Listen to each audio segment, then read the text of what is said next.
I am very pleased and very honored to introduce our next speaker. Many of you know Matt Welbus already, the Executive Director of the Federal Transit Administration. You may have heard him come speak at the Legislative Conference and a number of our other meetings before. But he's here today to talk with us a little bit about what's happening at FTA right now, obviously quite a lot, and to talk a little bit about some of the longer-term initiatives that FTA is working on.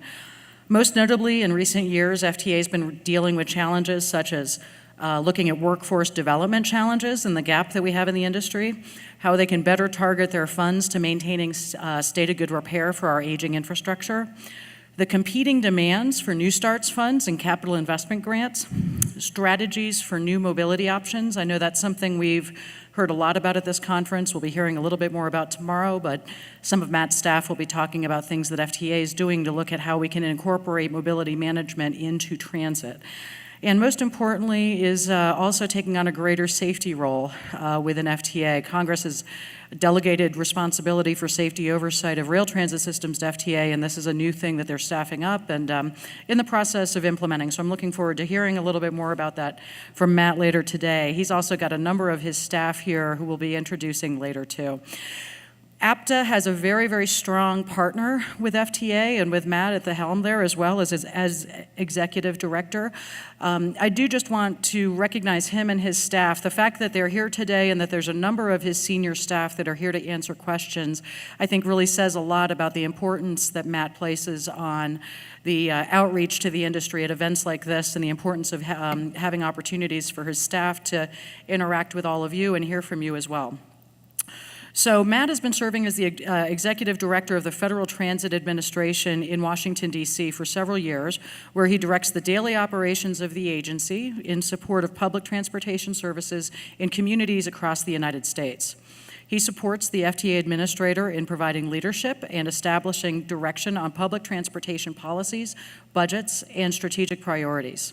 He guides the management of the agency's annual budget of over $12 billion and the 550 people who work with FTA's stakeholders. Prior to joining the Office of the Administrator as a senior advisor in 2001, he worked in FTA's Office of Budget and Policy. His work there included development of agency policies, legislation, budgets to Congress, investment studies, and performance measures for public transportation benchmarking.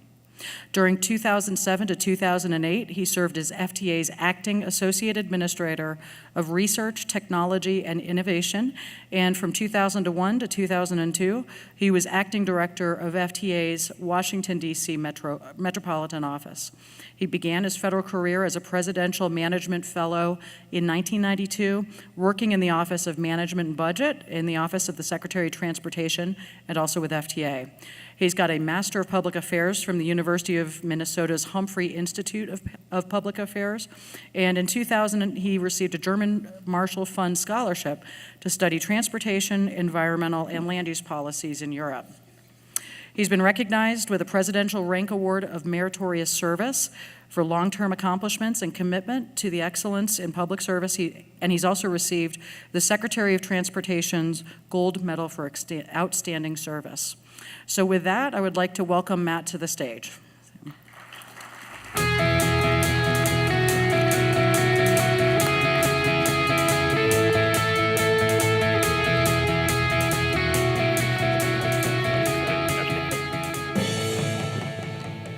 Hello, everyone, and thank you, Jennifer, for that introduction. I'd like to meet the guy you introduced. I really appreciate that. I also want to thank Lee Gibson for hosting us here, and for APTA, Dick White, Duran Barnes, for inviting the FTA team to participate in so much of the conference. It's really an important opportunity for us to engage with all of you. And Jennifer is my Director of Rail and Public Transportation because I'm a resident of Virginia. And at the FTA, our program is a federal, state, and local partnership. And so it's FTA's relationship with Jennifer and her counterparts around the country at the state level, and Lee and the RTC and our counterparts at the local level that really make public transportation happen. Here in Reno, we are in the process of partnering with the RTC to build out bus rapid transit. And the bus rapid transit line we're building is along what was part of, or is part of really, sort of the Lincoln Highway. So the Lincoln Highway is this highway that was built from Times Square to San Francisco over 100 years ago. It was segments that were strung together over time. And here we are in 2017, where this highway that connected the country for the first time, in many respects, as a road, is now better connecting the people of Reno and Sparks with FTA's Bus Rapid Transit project we're building with RTAC, having sidewalks to help the pedestrians move along that Lincoln Highway corridor, and bike lanes for people to cycle in that corridor, and a bus rapid transit line that will allow people to take transit in that historic corridor. So I think that's a really cool thing to think about in 2017, the way that we have adapted where we live to meet the needs of our communities today. And at FTA, one of our roles is to work with all of you in delivering transit service. The other role we have is to use our position as the Federal Transit Administration and the megaphone that we own to advance public transportation and to really educate people around the country as to what public transportation does. The 400,000 people in the public transportation industry delivering 10 billion trips a year. So we've put together a brief video focused on the bus services that we provide and support in public transportation, and we'd like to share that video with you now.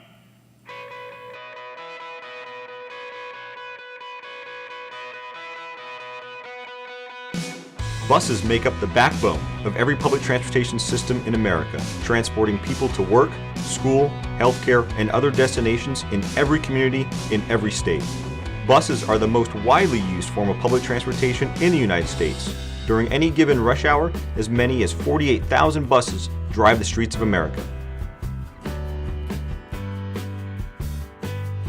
Buses provide choices for people who don't own cars, people with disabilities, and people who prefer to leave their cars at home. FTA began investing in city bus systems in the 1960s, encouraging agencies to compete for funds to build and support bus fleets.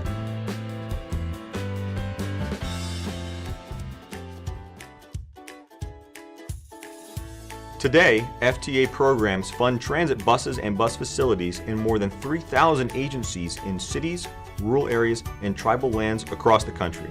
FTA provides bus funding to states, transit agencies, and other recipients based on population and other factors. That funding generates significant economic development, with hundreds of bus manufacturing companies and suppliers springing up across the U.S. to support bus programs with everything from wheels to seat covers. Competitive bus grants meet special local needs, like fleet rebuilding, investments in bus equipment, and new transit centers. While the majority of our nation's bus systems serve riders in urban areas, many rural communities greatly depend on bus systems that receive support from FTA.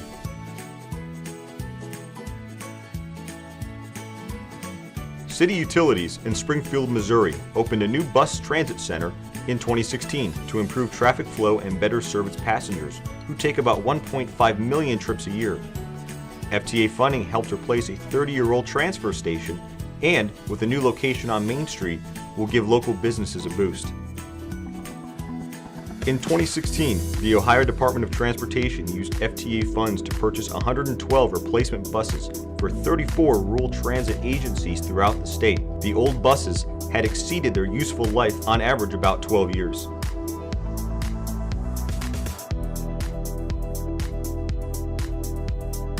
Geauga County Transit in Northeast Ohio received 3 new buses, replacing older models that had logged more than 150,000 miles each. Geauga Transit provides on-demand service for residents from pickup through destination, offering a critical link to jobs, healthcare, grocery shopping, and other important activities. In Salt Lake City, buses provide a bridge to downtown and surrounding neighborhoods, taking passengers to job centers, schools, retail, and social services. In 2012, a national analysis determined the Salt Lake City area was best in the nation at connecting workers to their jobs via transit. When preparing to host the 2002 Olympics, the Utah Transit Authority ramped up its public transportation system, including its bus fleet. Now, many of those vehicles must be replaced.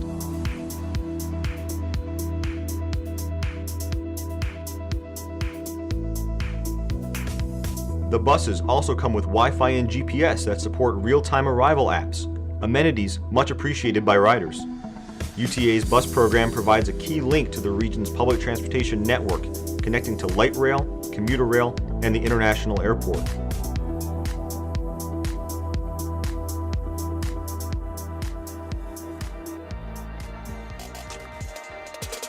After years of funding research into low and no emission buses, which run on cleaner, quieter, and more efficient battery power, FTA began awarding grants for transit agencies to convert their aging diesel fleets to so-called low-no buses. Thanks to their efficiency and reduced need for repairs, buses running on battery electric technology are growing in popularity.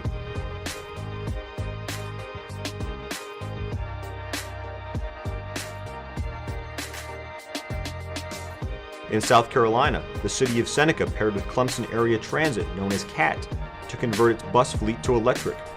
With grants from FTA, the city has replaced its entire fleet with low-no buses.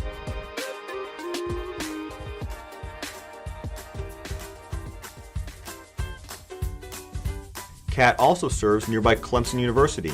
In 2016, CAT received $4 million from FTA to purchase zero-emission, battery electric buses to serve Clemson University and the city of Clemson.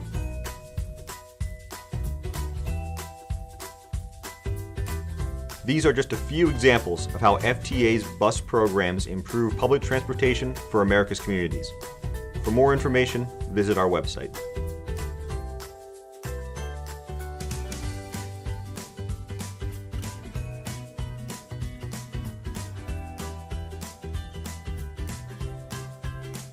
Thank you, and some of you in the room contributed video that led to that video, and we want to thank our partners for supporting that. Those are just a few illustrative examples of how bus service provided by 3,000 transit agencies in this country support people. And FTA is a big funder of our infrastructure for transit in this country. So in 2015, we spent $67 billion on public transportation nationwide. And FTA provided $1 out of every $5. State and local government provided the other $4 out of $5. But when it comes to transit capital, FTA is a more important partner. We're almost $1 out of every $2 for transit capital. And according to APTA, about 70% of the funding from the Federal Transit Administration ultimately reaches private sector firms in our industry providing important services. And all the facts and figures really have stories behind them. They have stories about how transit affects people's lives. I grew up along the number 5 bus line in South Minneapolis. It has about 10, 15,000 passengers a day, so it's a pretty high-use bus line. It's the route I used to get to high school. It's a route that allowed me to get an affordable college education. Innovative technology when I was using that bus line was heated bus shelters in Minneapolis in January on the corner, which was really a great thing. But you all have similar stories. And about 3 days ago, after Congress had passed the FY17 appropriation and President Trump had signed it, we have $12 billion for fiscal year 2017 to support public transportation in this country. And it's notable that aligns very closely with the numbers that were in the FAST Act passed in December of 2015. So Congress often goes back to the gravity, the draw of those authorized numbers, which is what they did in FY17. And it provides a lot of stability and predictability for FTA grantees. One thing I would note to you is the flexible funding opportunities. And that's something that's decided at the state and local level. So while we have a $12 billion appropriation, every year you, at the state and local level, you boost that funding by almost 10%, by about $1 billion a year. And that's a real opportunity. If I told you you could boost the federal funding for transit by 8.3%, and you'd say how? The how would be to leverage flexible funds. I call them non-denominational funds. They're managed by the Federal Highway Administration, but they are the CMAQ program and the Surface Transportation Block Grant program, and they are eligible for a broad range of uses. And so I'd encourage you, if you haven't contemplated the flexible funding opportunities, to do so. I realize it can be challenging to obtain those funds, but you can't obtain them unless you try. In terms of departmental priorities, I think you all know that we at DOT, we have new management, right? And we're in a period of transition at this time. And what I've told the people at FTA is that, back in 1789, you could have predicted that we might be in a presidential transition this year. And so some of the facts that we're dealing with are not so uncommon. And I think that's important for everyone to understand at this time. What I would highlight is that we have Secretary Elaine Chao as our secretary at USDOT. And she is a seasoned professional. She was a cabinet secretary in President George W. Bush's administration, and she's been a very good person to work with. She's articulated three broad priorities: safety, infrastructure, innovation. And safety, infrastructure, and innovation align very well with our lines of business at the FTA. In terms of innovation, it's important to note, well, first, I'll note to you that for FY18, we have said part of the President's budget for FY18. I expect the full President's budget for FY18 to be issued this spring, probably later this month. And in that moment, we'll talk about both our formula programs that are in the trust fund as well as our programs that are in the general fund. But about 6 weeks ago, the White House did roll out what's called the budget blueprint, and that spoke about the general fund side of our program. And in that moment, we talked about the capital investment grant program that funds new starts, small starts, core capacity projects. And the message there were really just 2 sentences in the President's budget blueprint. But it said, we're going to make good on our full funding grant agreement commitments that have been executed, and then we're going to not enter into new agreements starting in FY18. That's the President's budget proposal to Congress. And I realize that has implications for many projects that many of you are working on. There's over 50 projects that are in our project development pipeline at this time. And I've certainly been in conversation with many of you on this topic. I think Dick White and APTA have been very articulate in their support of continuing the capital investment grant program. And as the FY18 appropriations process goes forward, we'll be continuing to have dialogue around that. At a recent recognition of DOT's 50th anniversary, so US DOT was created back in 1967, we were talking about some of the innovations that have occurred over time. And one of the real notable ones that's occurred much more recently is just the spread of handheld technology and the personalization of our transportation experiences that handheld technology offers. When I arrived here, I was able to not receive a paper pass from RTC. I downloaded the Transit Token app, and I added it to my apps for bike sharing and car sharing and transit service that I already have, and it really highlights where we're headed.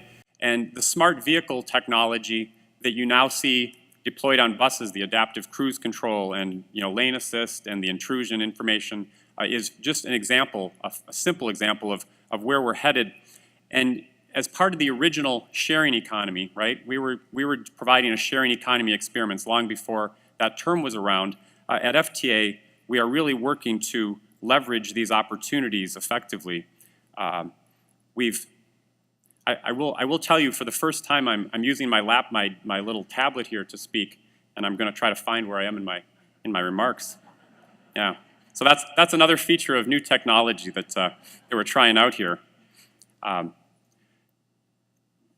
So even as we're doing that work, preparing for the future, and Guo Wei Tong, who's our director of our Office of Mobility Innovation, he's here. He's going to join me on stage. We can talk more about mobility on demand. Even as we're preparing for the future, we need to be attentive to paying off some debts from the past. So every 2 years, the FTA and the FHWA, we issue sort of the annual physical exam for public transportation and for highways. We call it the Conditions and Performance Report to Congress. And the report we issued a few months ago updated the backlog to bring all of the transit assets to a state of good repair. And that number is now $90 billion. And the information here is that for right now, we know there's that $90 billion backlog. We know we're spending less than we need to. We need to spend about $26 billion a year on transit capital to buy down that backlog and to get ready for some of the growth in population we're going to face. At the White House, there is an infrastructure task force that's underway right now, and we are at FTA are part of that effort. Secretary Chao has highlighted some of the broad contours of that infrastructure effort. The package is $1 trillion over 10 years. Looks like about $200 billion of that would be federal funding. And bear in mind that this federal funding, the $1 trillion, would support transportation infrastructure, potentially energy infrastructure, veterans' healthcare facilities, broadband. So a lot of different infrastructure issues wrapped up there. But at FTA, we've been contributing insights about some streamlining opportunities. There are a number of different sort of lanes of activity, but some of the key areas are looking at statutory changes, regulatory changes, guidance changes that we might undertake to accelerate project delivery. And you all have very good ideas on this. APT has shared some insights with FTA, and I would ask you just to continue sharing with your points of contact in FTA regional offices, with the FTA people who are here, things you can think of that we might want to put into that conversation. The window is open to identify innovations and streamlining opportunities, so I really do encourage you to participate in that process. We also know that to buy down that backlog, we have some tools at FTA that are very helpful. We touched on them in the video you saw. We have, again, a competitive bus and bus facilities program. So that program was missing in MAP 21. It was reestablished in the FAST Act. It's one of the most profoundly positive features of the FAST Act, because we know at FTA that a lot of transit bus infrastructure, we call them lumpy investments, right? They're things you have to do periodically. You have to recapitalize your fleet periodically. You tend not to make those expenditures on a level basis. And likewise, that bus maintenance facility you have that you have to replace every quarter century perhaps, that's a lumpy investment, and you may not have the cash flow to do it on that kind of a cycle. So the competitive federal program is critical, and last year we were able to give out 61 grants in 41 states for $211 million for the bus and bus facilities program. We're about ready to announce the next round for 2017. There's a bit more money in 2017, $228 million by formula, or by appropriation. We also have the low and no emissions bus program. We call it the Low and No Emissions Notice of Funding Opportunity, or the LOW-NO-NOFO, and that is already on the street. We issued that a few weeks ago, and the applications are due by June 26th. So if you are seeking buses or bus facilities to support low and no emission vehicles, we have a $55 million request for proposals out on the street right now, and we look to see your applications. I will note, based on last year's experience and really our experience over the years, we could have provided funding for 8 times the money we had. We had $1.6 billion in proposed bus and bus facilities investments. We had just a little over $200 million to allocate. So clearly the demand exceeds the supply. I hear every time I sit down with our bus grantees, our transit agencies, how serious the needs are to recapitalize our systems. And then there's our safety role at FTA. So we have been working to carry out some notable changes in federal law that occurred in 2012. And those are on across our programs. In the last year, we finalized our bus public transportation safety program final rule, our state safety oversight final rule for the rail operators, and our final rule for bus testing. We have our representatives from our bus testing team here, and so we'll be able to talk about that. But as typically occurs at the start of a new administration, there's a pause on a lot of rulemaking right now. You don't see very thick Federal Register notices going out at this time. And so there are some rulemakings related to our safety line of business that we have underway, and we hope to have more to say about that in the very near future. And then to close, I actually want to talk about our rail grantees for a moment, and I think you'll understand why after I talk. There are 30 states in this country that operate rail public transportation where the states have to do the safety oversight under a framework that's established by the FTA. And in 2012, when Congress passed MAP 21, it set in motion a process whereby April 15th, 2019, all 30 of those states have to meet some new and enhanced requirements for enforcement authority and financial independence and technical capacity to carry out that role. And FTA has to certify those 30 states as capable of carrying out that responsibility. And here's the kicker if you are just a bus-only operator. The law says that after April 15th, 2019, if a state doesn't have if one of those 30 states doesn't have a certification from FTA, we at FTA will be unable to make any new grants throughout the state, not just for the Rail Transit Agency, but for rural programs, small urban areas, elderly and disabled program. And I should tell you, we're working very closely right now with all those states. We brought everybody together just a couple weeks ago, as we do on a regular basis, to talk about how we're going to successfully hit that milestone well in advance of April 15th, 2019, But what I would ask you to do, whether you are a part of a rail agency or not, is be supportive of efforts in your state to build the capacity to deliver that program. In some number of states, it might be around 10 of the 30, they will have to pass legislation. Some of them are doing it this session, some of them may do it next year, but legislation is usually never a straight line, it's usually a curvy path, and we will need the support from across states to support that funding and that technical capacity for the State Safety Oversight Agency. So I'll note that to all of you. And then what I'd like to just highlight is that on the safety front, public transportation is the safest form of surface transportation, bar none. And we have more work to do to make it even safer, but that's a record that you can all be proud of. The people who are here as part of the bus rodeo, you're the people who really help execute that right there with transit customers every day to keep public transportation safe, and I really thank you for doing that. At FTA, we just have a 6-word mission: improve public transportation for America's communities. And the way we do that is in partnership with all of you. We don't own any buses, we don't own any trains, we don't provide any service to transit passengers, we don't own any construction equipment. But in partnership with you, through this federal, state, and local partnership with private sector support, we deliver an amazing program every year. And so I want to thank you for being part of that partnership with FTA for the last half century. We really resuscitated an industry, and we are doing amazing things today across this country. What I'm going to do now is I'm going to invite some people from my FTA leadership team who are here at the conference to join me, and then we'd like to hear questions from you. So the folks who are going to join me up on the stage are Bruce Robinson. He's our Deputy Associate Administrator for Program Management. Cecilia Comito, she's our Assistant Chief Counsel for General Law. Guowei Tong, he's our Director of Mobility and Innovation. He's the person helping lead our Mobility on Demand effort. Monica McCollum, she's our Director for our Equal Opportunity Programs in the Office of Civil Rights.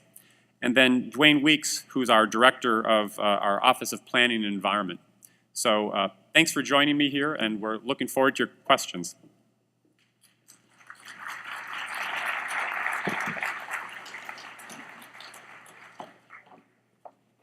All right, thank you very much, Matt. I look forward to hearing some of the comments from your staff. Now, we have 2 microphones that are set up already in the room here in the center aisle. There's one in the front and one in the back. So at this time, I would like to encourage any of you that have questions to go ahead and come to the microphone. This is a really great opportunity for you to ask questions, not just of the Executive Director of FTA, but all of his senior staff that are here as well. So.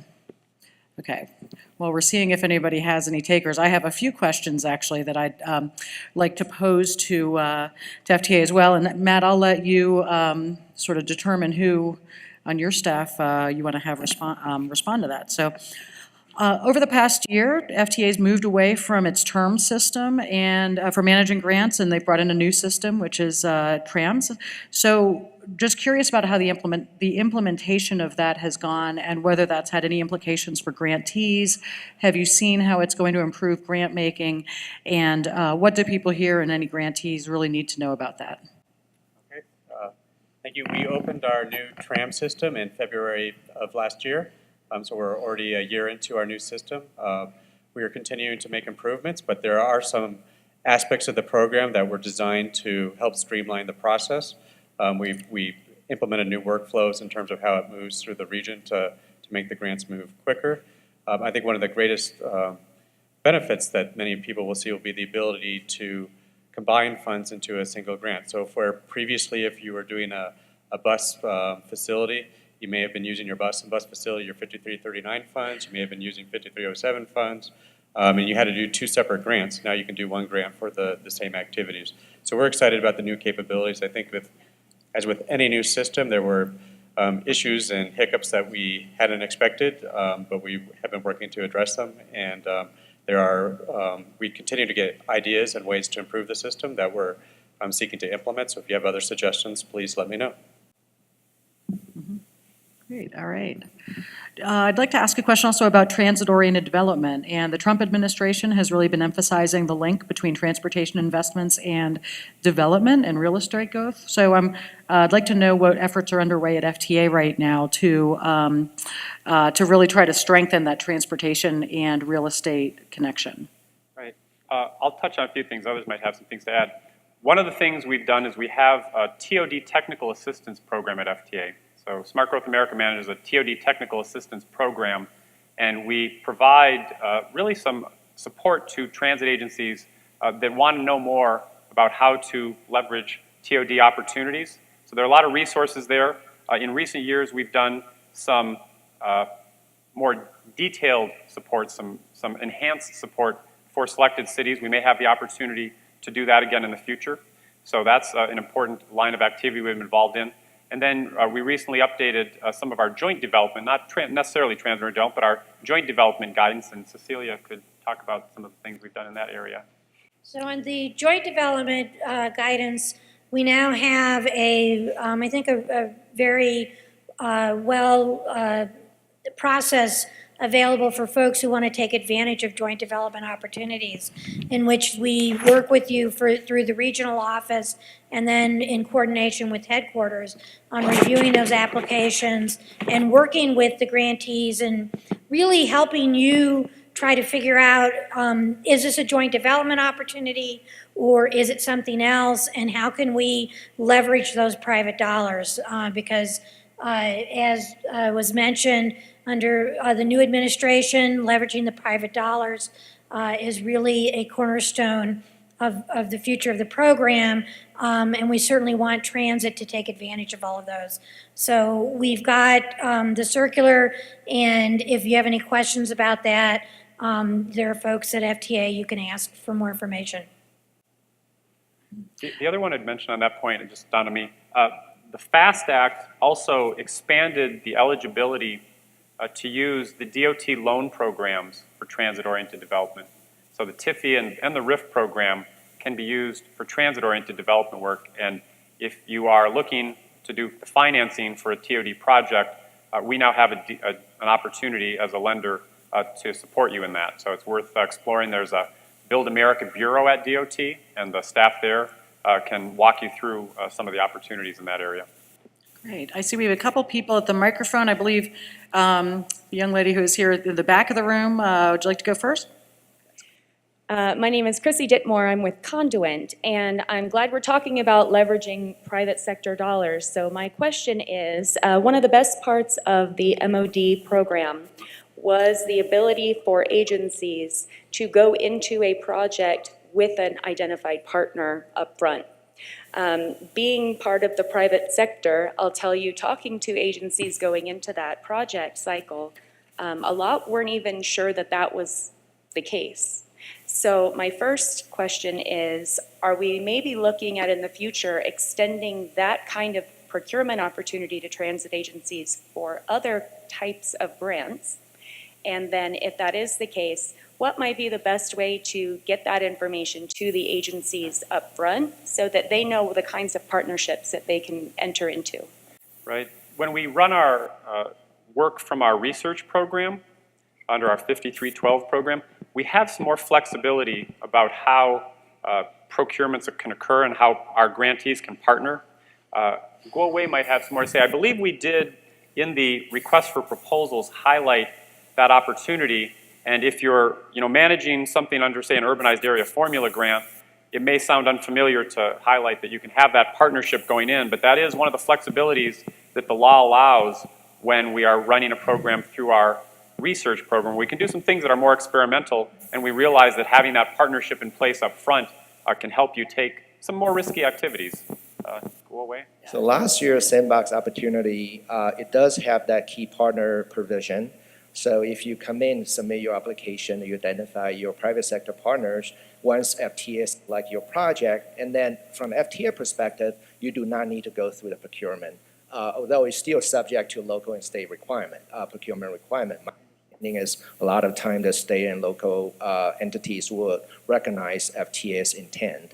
I think Matt actually The essence of the section 5312 does allow that flexibility, especially important for sandbox, because in this very fast evolving, we actually call that emerging mobility ecosystem. Things move very fast. So we want to have an expedited learning opportunity that to very fast to recognize certain type of partnership or collaboration strategies, business models, innovative financing, which one works, which one don't. So that would actually save some precious time, become the learning knowledge available to the industry. However, what you're referring to is really become the mainstream, the grant program, the formula program. I don't think that the same rule will be able to apply. But that's a point well taken, because this evolving mobility space just moves so fast that I think any time, even month or even weeks, is a big help. The solutions come and go, but we all see that. Solution will show up tomorrow, and other solutions will go away next week. Something that we did in conjunction with our Mobility on Demand demonstration program is we posted answers to frequently asked questions a few months ago for FTA grantees to give you some ideas about how you can use your FTA resources to support innovative first and last mile service, innovative non-fixed route service in a federal partnership. So we've tried to provide some clarity so that you can all accelerate and participate, in some of the opportunities that new technology presents at this time. All right, we have a question in front of the room, and please feel free to introduce yourself as well. My name's David Leard. I'm with HDR Engineering, and I'm here representing the Albuquerque Rapid Transit Project. So I have 3 questions. One of them is really simple. The budget recommendations, will those be coming out this month or in June? Right. So are you referring to the capital investment grant budget recommendations? Yes. Yes. So for the capital investment grant program, in effect, we rolled out a big part of the president's budget for that program for FY18 back in late March. And that's where we had 2 sentences. The first was, we're going to make good on the existing, this is the president's proposal to the Congress, is to make good on the existing full funding grant agreements that have been signed, but not to enter into new agreements. Now, in addition, what that would mean is that in federal law, we deliver a report to Congress every year called the Capital Investment Grants Report to Congress. And it includes both ratings of projects where a project sponsor has asked us to rate the project against the evaluation criteria for finance and project justification to be a new start or small start or core capacity project, and then also to recommend projects for funding. So what we said at this time is we don't plan to recommend any new projects for funding, but we will also be rating projects that sought to be funded. So Congress will have some additional information to work with as they decide how to respond to our proposal for FY18. Okay, so maybe that might complicate my second question a little bit. So in the FY17 budget, there was budget recommendations for small start projects for new grants. That's right. So my question was going to be, how soon can we submit those the grant applications, and what do we think the timeline? What does FTA think the timeline for processing those might be? I suspect you're not alone in having that question in this room, so it's a good question to ask. This is an interesting chain of events, right? So because Congress hadn't completed the FY17 appropriations process when we issued our FY18 budget, you had an FY18 budget proposed by the president, but then Congress provided us some feedback, in effect, in the FY17 appropriation. And Congress's feedback was, here's $2.5 billion FTA for capital investment grants. That's the most amount Congress has ever appropriated for the capital investment grant program. It consists of $2.4 billion plus $100 million from projects that had cost savings. So some of you have been successful, a number of you have been successful in recent years, under-promising and over-delivering, which is really great, demonstrating the effectiveness of the program. And so we have $2.5 billion. Many of the projects that have appropriations would require appropriations in future years. So we're looking at how we'll manage those projects where they have appropriated funds. And then some of the projects for FY17 have all the funding they need with that FY17 appropriation to go forward. So our counsel to FTA grantees at this time is to send forward project development requests to FTA, work with us on developing grant applications, and then we'll have some policy decisions ahead. But we've asked grantees to continue partnering with us to move projects along, and at the point where there's an allocation decision that may have implications for FY18, we'll sort through where that goes. Okay, sorry. Then my last question Sure. was, right after the small starts allocations in the budget were identified, there was a sentence that said that basically eliminating the $100 million cap on small starts funding.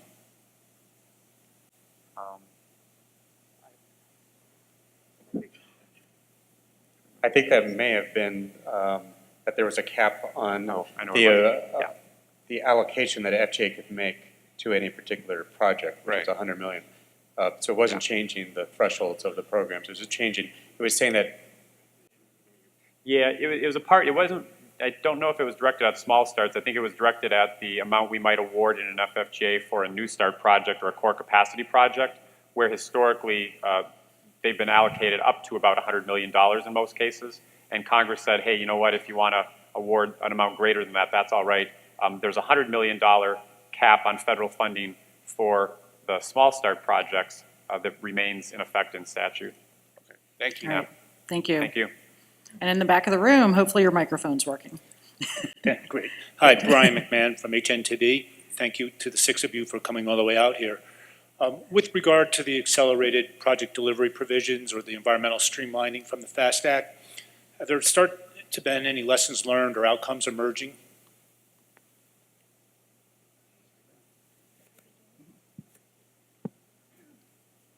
We've been working streamlining the major capital investments program for a number of years. With MAP 21 and its predecessors, we reduced the number of steps in the project development pipeline. Instead of having preliminary engineering and final design and full funding grant, you could have just project development. You'd need to complete the NEPA process within 2 years, and then you could advance into the engineering phase and then go into full funding grant agreement. We've introduced simplified ways to do travel forecasting. We have our simplified trips on project software. Folks can download this model from our website, use their census data, and to develop a travel forecast in 2 weeks instead of 2 years.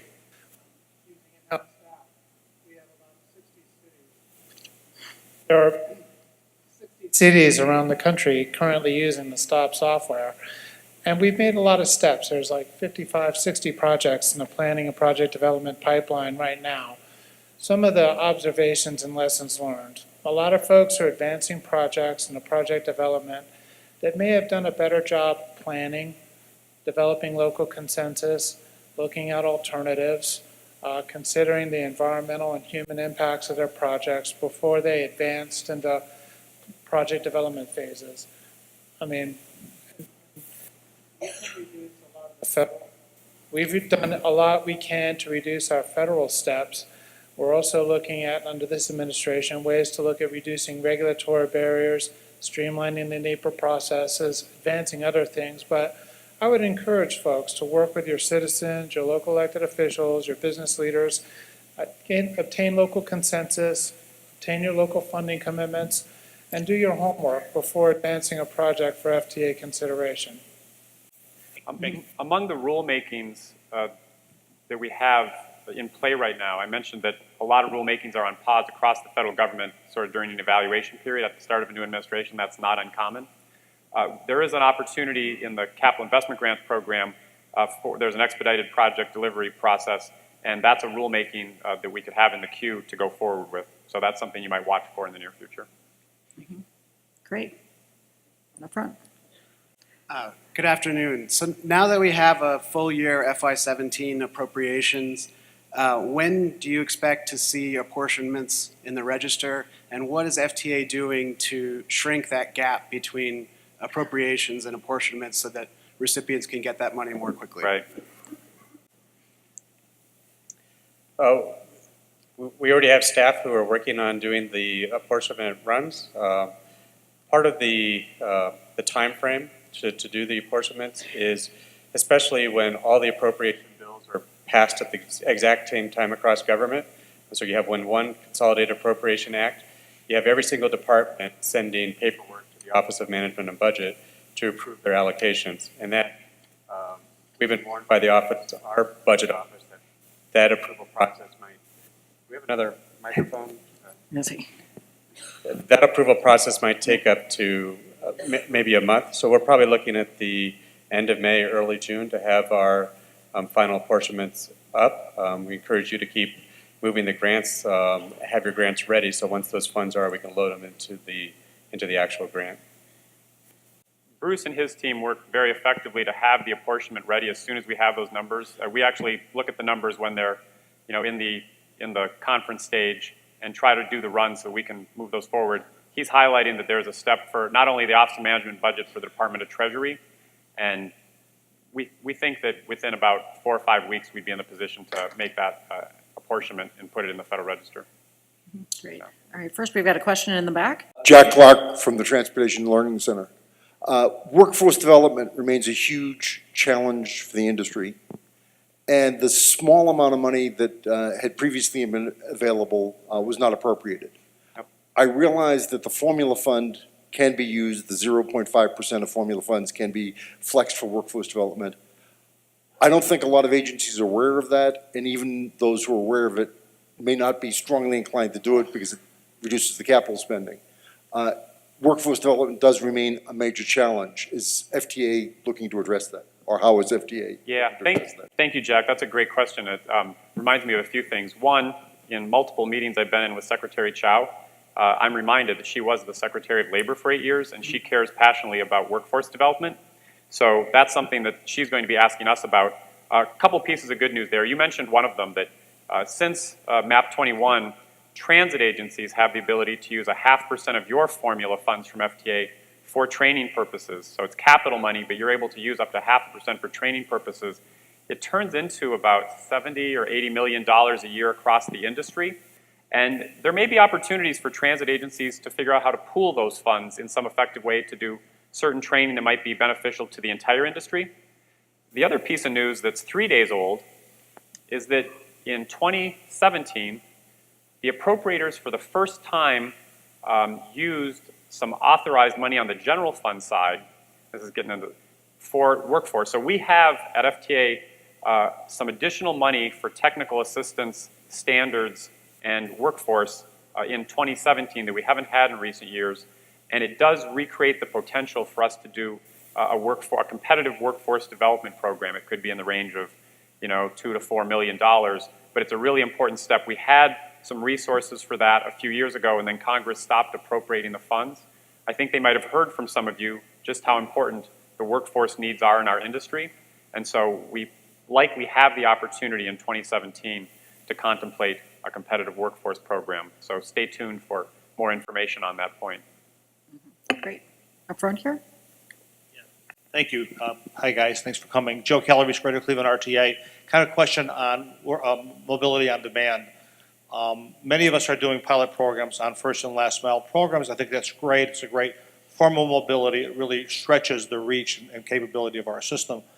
Been cautioned, however, just want to hear your views on this, that many times the mobility on demand, the Ubers, the Lyfts, the local cab companies could be more responsive than we can be, especially in terms of individuals with disabilities. Although we serve them with our paratransit services, we're not as responsive as be there in 5 or 10 minutes. Is that a civil rights issue going forward?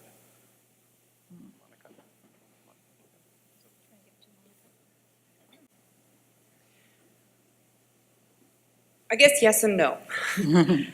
I prefer the no. I would say no, in that if the Ubers and Lyfts and other organizations like that are operating independently of the transit agency, and so they're able to provide quicker responsiveness as compared with the bus service, even if it is a flexible approach, then you're not measured by their standard. You're measured by your own standard.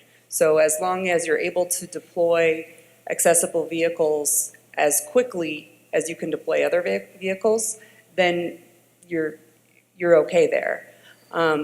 But the yes might be if you're incorporating those vehicles into your service and you're using your federal funds or even your state and local funds to pay for that, and you're not able to spread out that response time to everyone equally. So that's really the key piece, is that either you're providing, when you're doing your own mobility on demand projects, you're either providing vehicles that are 100% accessible, or you're making sure that that response time is equivalent for all riders, including those with wheelchairs and other disabilities. We specifically have some low-income, high-rise areas that aren't well served by public transit because they were built in the wrong place. Okay, and so they're they're within our ADA access. We provide ADA service to the residents. But the non-ADA residents really have a tough time accessing our service. So again, if we can get them in a non-formal way, even if we can subsidize with non-federal dollars, some type of mobility service to get them to our train stations, to our transit centers, that might be of benefit.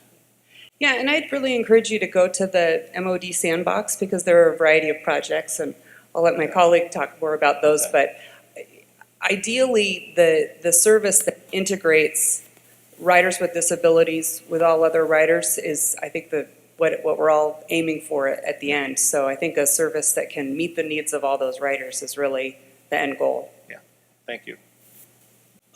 If I may just add very quickly, I think accessibility and equity are two of the most important things for FTA. And this is actually precisely what we do want to make sure we learn from the sandbox. For those projects who actually propose first mile, last mile, or demand response that use a new service that's not there, or they use that to supplement unproductive service, existing service, we do require the sandbox recipient, I think a number of you actually sitting in the audience, to collect detailed data in order to make sure that we actually learn how do we, moving beyond the sandbox, to make sure the accessibility and equity are adequately addressed before we mainstream it, if it works. Great. And I think we've got time for one more question. Hi, my name is Bob Nixon with Diversity Matters 2 US, independent consultant specializing in Buy America compliance and DB participation.